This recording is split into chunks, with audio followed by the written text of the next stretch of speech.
Welcome to the accountancy class. Today we will discuss fourth use of the bill of exchange, that is when bill is sent to the bank for collection. What does it mean? इसका meaning है कि जब drawer of the bill का amount खुद collect ना कर ड्रॉई से इसको बैंक के पास भेज देता है कलेक्शन के लिए, तो उसे हम कहते हैं bill sent for collection to the bank. इसका मतलब ड्रॉर ने क्या कर दिया, कलेक्शन का काम बैंक को दे दिया कि बैंक क्या करेगा, उस बिल को ड्यू डेट पर ड्रॉई के सामने प्रेजेंट करेगा और उसका जो बिल का अमाउंट है उसको कलेक्ट करेगा। और बैंक भी इसमें जब तक बिल का अमाउंट कलेक्ट नहीं हो जाता ड्यू डेट पर, तब तक ड्रॉर के अकाउंट को क्रेडिट नहीं करता। अब जो बिल डिस्काउंटेड फ्रॉम बैंक है और बिल सेंट फॉर कलेक्शन है, ये दोनों डिफरेंट केसेस हैं। कई बार स्टूडेंट्स कंफ्यूज हो जाते हैं कि दोनों सेम चीज़ है। नहीं, ये दोनों अलग केसेस हैं। बिल डिस्काउंट करवाना बैंक से, इसका मतलब है कि मैच्योरिटी डेट से पहले ही जो ड्रॉर ऑफ द बिल है वो बिल का अमाउंट ले रहा है बैंक से बिल की सिक्योरिटी पर। तो एक तरह से लोन ले रहा है वो बिल की सिक्योरिटी पर बैंक से, उसको इन कैश करा रहा है ड्यू डेट से पहले। वो तो है बिल डिस्काउंटेड फ्रॉम बैंक। लेकिन यहाँ बिल सेंट फॉर कलेक्शन में क्या हो रहा है, जो ड्रॉर ऑफ द बिल है, हो सकता है due to lack of time कि वो खुद उस बिल को प्रेजेंट नहीं करना चाहता ड्रॉई के सामने, तो उसने ये इसके लिए बैंक को अपना जो बिल है वो क्या कर दिया, बैंक की कस्टडी में दे दिया। बैंक क्या करेगा, उसको संभाल कर रखेगा उस बिल को, और जब उसकी ड्यू डेट आएगी तो उसको प्रेजेंट करेगा कलेक्शन के लिए। और जब ड्रॉई उसका पेमेंट कर देगा तो उस अमाउंट से वो ड्रॉर का अकाउंट क्रेडिट कर देगा। मीन्स उस अकाउंट, उस जो पैसा उसे ड्रॉई से मिला है वो अमाउंट वो ड्रॉर के अकाउंट में डाल देगा। तो ये एक तरह से आप समझ लीजिए कि जैसे हम कोई अपना काम खुद ना कर कर किसी और से करवा रहे हैं, कि मुझे कुछ मार्केट से कोई सामान लाना है, मैं खुद ना लाकर किसी अपने फैमिली मेम्बर को कह देती हूँ कि तुम जाकर ये सामान ले आओ। तो उसी तरह से जो ड्रॉर ऑफ द बिल है वो खुद कलेक्शन ना कर कर बिल का बैंक की सर्विसेज ले रहा है, क्योंकि बैंक हमें और तरह की सर्विसेज भी प्रोवाइड करता है। ठीक है, तो ये भी एक तरह की क्या है, सर्विस है कि वो क्या कर रहा है, अपने कस्टमर के लिए बिल का अमाउंट कलेक्ट कर रहा है। That is bill sent to the bank for collection. तो अब इसका अकाउंटिंग ट्रीटमेंट क्या होगा, क्या जनरल एंट्रीज होंगी इसकी। जब drawer of the bill bank में कलेक्शन के लिए बिल को भेजता है तो उसके लिए एक सेपरेट अकाउंट ओपन किया जाता है, bill sent for collection account. ये एक पर्सनल अकाउंट होता है। और ये किसका पर्सनल अकाउंट होता है, बैंक का पर्सनल अकाउंट होता है। तो इस अकाउंट को डेबिट किया जाता है जब वो उसको कलेक्शन के लिए भेजता है। और जब इसका अमाउंट क्या हो जाता है, कलेक्ट हो जाता है, ठीक है, बैंक से उसको इंटीमेशन मिल जाता है कि बिल का अमाउंट कलेक्ट हो गया है, तो वो इस अकाउंट को क्रेडिट कर देता है। तो let us see the journal entry. When bill is sent for collection, जब बिल को कलेक्शन के लिए भेजा जाता है तो क्या जनरल एंट्री होती है, ये दोनों ही entry drawer of the bill की बुक्स में होंगी। तो फर्स्ट एंट्री जो वो करेगा, जब उसने कलेक्शन के लिए बिल को सेंड किया बैंक में, bill sent for collection account debit to bill receivable account. जैसा कि मैंने आपको अभी बताया है कि बिल सेंट फॉर कलेक्शन क्या है, एक पर्सनल अकाउंट है। और ये किसके पर्सनल अकाउंट को रिप्रेजेंट कर रहा है, बैंक की, क्योंकि यहाँ हम बैंक अकाउंट को डेबिट नहीं कर सकते।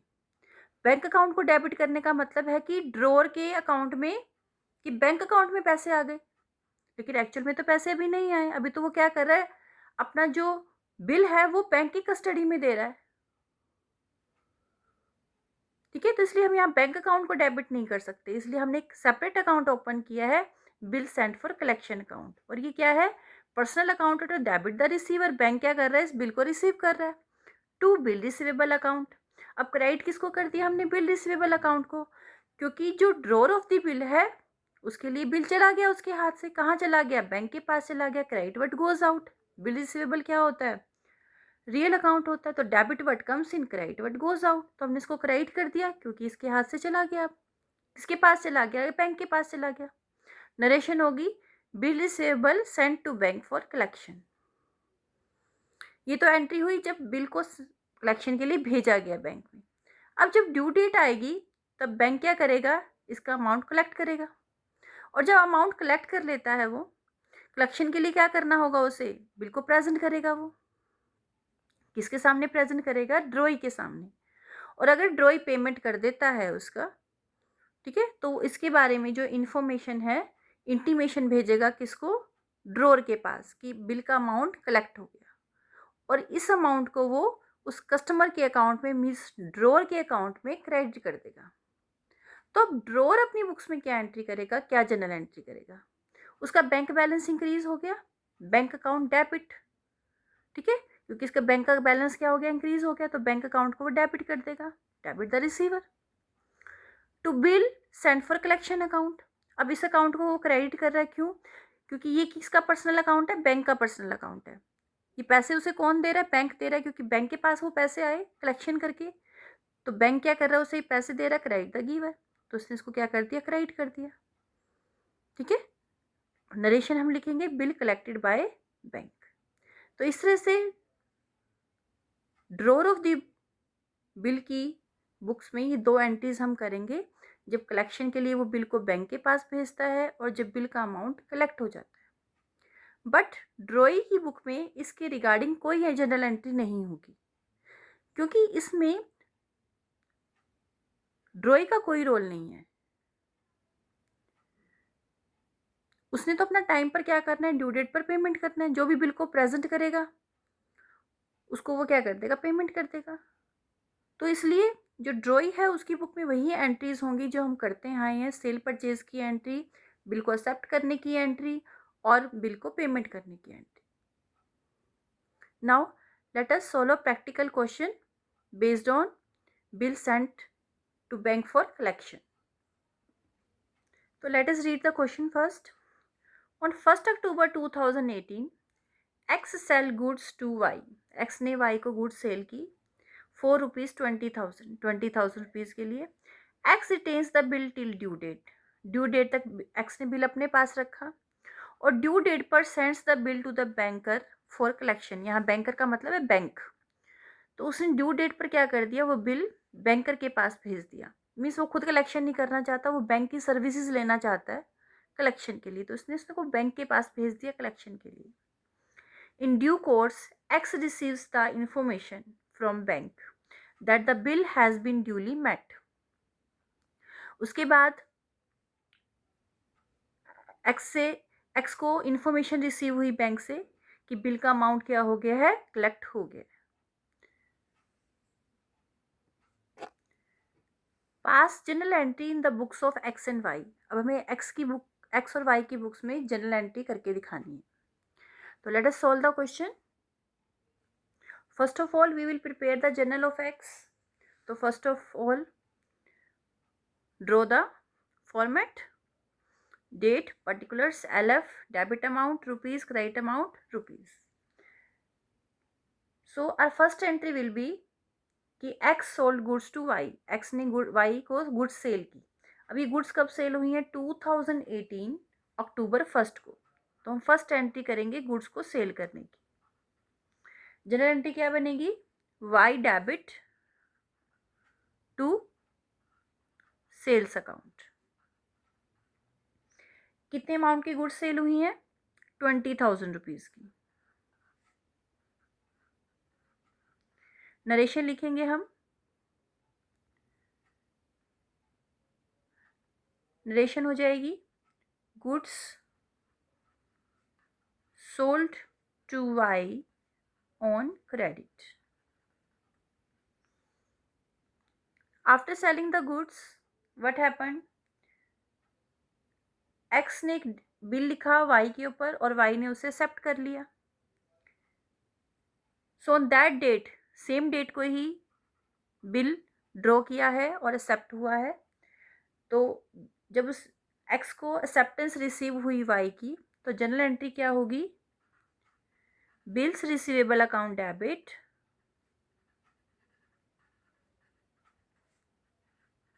To Y. Debit what comes in, उसके पास क्या आ गई? एक एसेट आ गई, बिल रिसीवेबल, ठीक है। And who is the giver? Y is the giver. Bill का अमाउंट क्या है? 20,000 रुपीज है। नरेशन लिखेंगे, acceptance received,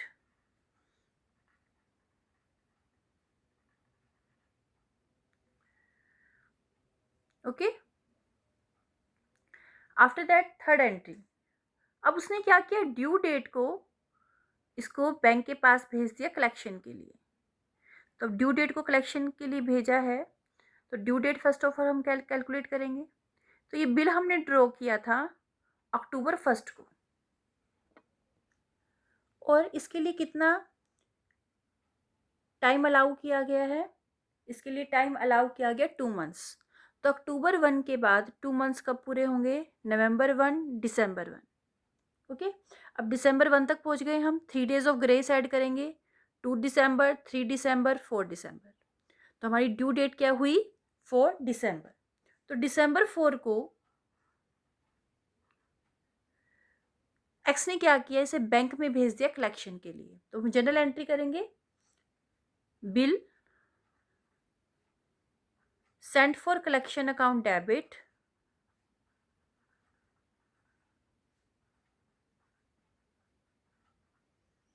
to bill receivable account. Bill कितने का है हमारा? 20,000 रुपीज का। नरेशन लिखेंगे, bill sent to bank for collection. जैसे कि मैंने आपको पहले ही बताया था कि एक पर्सनल अकाउंट है बैंक का, तो डेबिट द रिसीवर, बैंक के पास बिल आ गया तो बैंक रिसीवर है, और बिल रिसीवेबल एक्स के पास से चला गया, क्रेडिट व्हाट गोज आउट, तो बिल रिसीवेबल अकाउंट को क्रेडिट कर देंगे। अब ड्यू डेट को बैंक ने क्या किया? इसे प्रेजेंट किया। ड्यू डेट कौन सी है हमारी? दिसंबर 4। तो दिसंबर 4 को बैंक ने ये बिल ड्रॉई के सामने प्रेजेंट किया, और ड्रॉई ने इसका पेमेंट कर दिया। तो जब पेमेंट रिसीव हो गया, तो बैंक ने इंटीमेशन भेजा ड्रॉर ऑफ द बिल यानी एक्स के पास कि बिल का अमाउंट कलेक्ट हो गया। तो एक्स ने अपनी जर्नल में क्या एंट्री की? बैंक अकाउंट डेबिट, क्योंकि उसका बैंक बैलेंस इंक्रीज हो गया, बैंक ने क्या कर दिया होगा उसके अकाउंट में? एक्स अकाउंट में पैसे ट्रांसफर कर दिए होंगे, क्योंकि पैसे किसके पास आए? बैंक के पास आए। बैंक ने किसको देने हैं? एक्स को देने हैं। तो वो एक्स के बैंक अकाउंट में डाल देगा, bank account debit to bill sent for collection account 20,000 rupees. तो एक्स ने क्या कर लिया? अपना बैंक अकाउंट डेबिट कर दिया, क्योंकि उसके बैंक अकाउंट में पैसे आ गए। और उसे पैसे कौन दे रहा है? बैंक दे रहा है। और बैंक के लिए हमने कौन सा अकाउंट ओपन किया था? Personal account, bill sent for collection, तो क्रेडिट द गिवर। नरेशन लिखेंगे हम, नरेशन में बनेगी the amount of the bill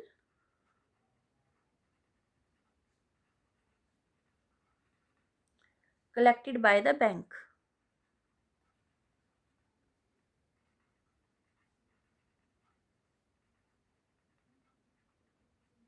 इस तरह से जो एक्स का काम था वो बैंक ने कर दिया, और एक्स के अकाउंट में पैसे भी आ गए बिल के। Now we will prepare journal of Y. For this we will prepare the format of journal of Y, date, particulars, LF, debit amount rupees, credit amount rupees. तो वाई के journal में अब क्या क्या एंट्रीज होंगी? सबसे पहले वाई ने क्या किया? गुड्स परचेज की एक्स से। कब परचेज की थी? अक्टूबर 1 को 2018। तो एंट्री क्या बनेगी? परचेजेस अकाउंट डेबिट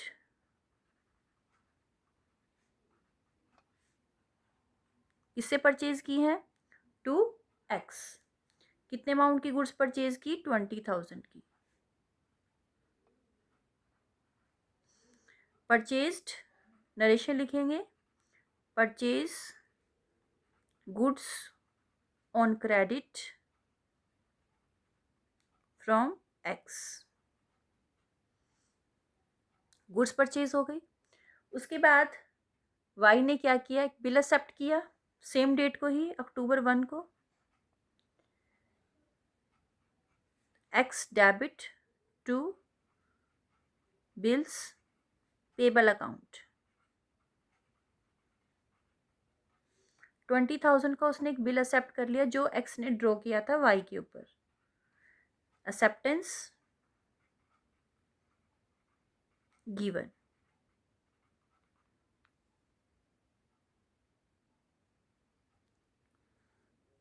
तो एक्स डेबिट कर दिया क्योंकि यहाँ रिसीवर कौन है अमाउंट का? एक्स है, ठीक है। और उसकी एक लायबिलिटी इंक्रीज हो गई बिल्स पेबल की, तो लायबिलिटी क्या होती है? क्रेडिट होती है। अब ड्यू डेट आई। ड्यू डेट क्या थी? December 4। जैसे कि मैंने पहले ही बताया था कि इसमें बिल को जब सेंड फॉर कलेक्शन किया गया बैंक में, तो उसके रिगार्डिंग ड्रॉई की बुक में कोई जर्नल एंट्री नहीं होती, क्योंकि इसमें ड्रॉई का कोई रोल नहीं होता, इसलिए उसकी बुक्स में भी कोई जर्नल एंट्री इसकी नहीं होती। तो ये सिर्फ जर्नल एंट्री किसकी करेगा? ड्यू डेट पर पेमेंट की करेगा। तो जर्नल एंट्री बनेगी बिल्स पेबल अकाउंट डेबिट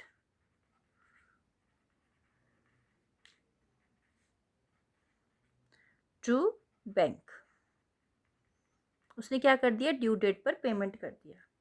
कितने का? 20,000 रुपीज का। Bill met on due date. Question हमारा कंप्लीट हो गया। तो इस तरह से हमें दोनों पार्टीज की बुक में जर्नल एंट्री करनी है, ड्रॉई की बुक में और ड्रॉर की बुक